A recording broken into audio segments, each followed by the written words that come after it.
خاڵێکی تر خۆشەویستەکانم لە تەطبیقاتی ئەم قاعیدەیە دەرگاکانی فێڵمان لێدا ئاخا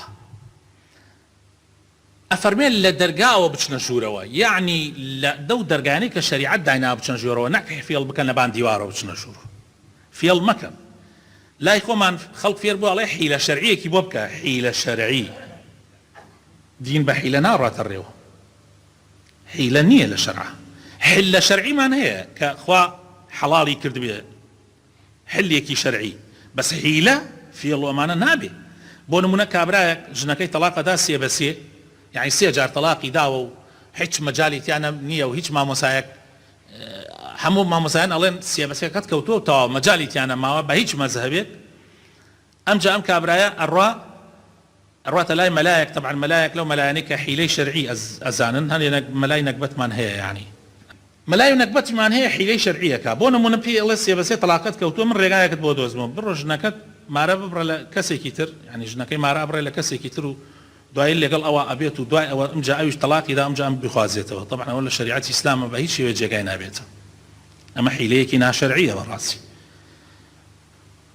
یعنی ڕاستە ئەو ئافرەتە حەڵاڵ نییە بۆ پیاوەکەی، ئیلا دوای ئەوە شوو نەکاتەیەکێکی تر ئەمجا ئەویش تەلاقیدا ئەمجا ئەم بیخوازێتەوە، ئەوە دروستە. بەڵام بە چی شێوەیەک؟ نەک ئەمە فرت و فێڵ، ئەم ژنە تەلاق درێتەوە و ئیتر ڕۆی ماڵی خۆ تر ژنی ئەم نییە، دوای ئەوە پیاوێک کاتە داوای خواستی بە ڕێگای شەرعی و بەو شێوەی کە خوا دایناوە، دوای ئەوە ئەگەر ئەو پیاوە مرد، یان ئەگەر ئەو پیاوە ڕۆژێک لە ڕۆژان کێشەی هەبوو لەگەڵ ئەم ژنە تەلاقی داوە، ئایا پیاوەکەی یەکەم جارێتر ئەتوانێ بڕاتە داوای دوای عیددە و ئەوانە و داوای کاتەوە؟ بەڵێ ئەتوانێت، بەو شێوە ئەبێ. بەڵام قەزەی ئەو فرت و فێڵە کە هەندێک کەس ئیکا بەڕاستی ئەوە نییە لە شەریعەتی ئیسلام. یا هەندێک کەسەیە ڕۆیشتۆتە لای مەلا، تیتی مامۆستا من پارەیە زۆرم هەیە و نازانم، یعنی حاسەکەی ناتوانم زەکاتی بم، تێگەی ئەمیش ڕێگای بۆ دۆزێتەوە، تیتی ژنەکەت خۆ ژنت هەیە، تیتی بەڵێ وتی کاکە تۆ هەر گەیە یان زەمان پارەکەت بڕۆ هەدیە کردە ژنەکەت، بڵێ ئەوە منەوە هەدیەم کردە ئەم ژنەی خۆم، تەواو ئەتر تۆ زەکات ناکەوێتە سەرت. دوای ئەوە ڕەمەزان تێپەڕی کردووە سەریا، ئەمجا لەوەدا باش ژنەکەت بێژێ ئەوە من هەدیەم کردو پیاوەکەی خۆم، ئیتر تا یان زەمانتر بۆ خۆتان ئاوا و زەکات مەدە. لا حول ولا قوة إلا بالله.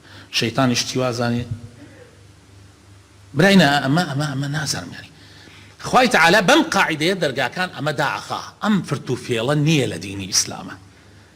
خۆشمان ئەزانین ئەمە دائما فرت و فێڵ، ئیسا ئێمە طبعا نمونەی فرت و فێڵتان زۆرە لەلا خەڵک ئەبینن ئەیکا سبحان الله ئەو فرت و فێڵانە دڵ گێچی دڵ لێ ئەداڵێ ئەمە دروست نییە، گێچەکە لێدە حرامە، بەڵام تو خۆتە خەڵەتێنی و هەر بەردەوامی لەسەری. بەڕاستی ئەمە نەکبەتیە، قوربەسەریە.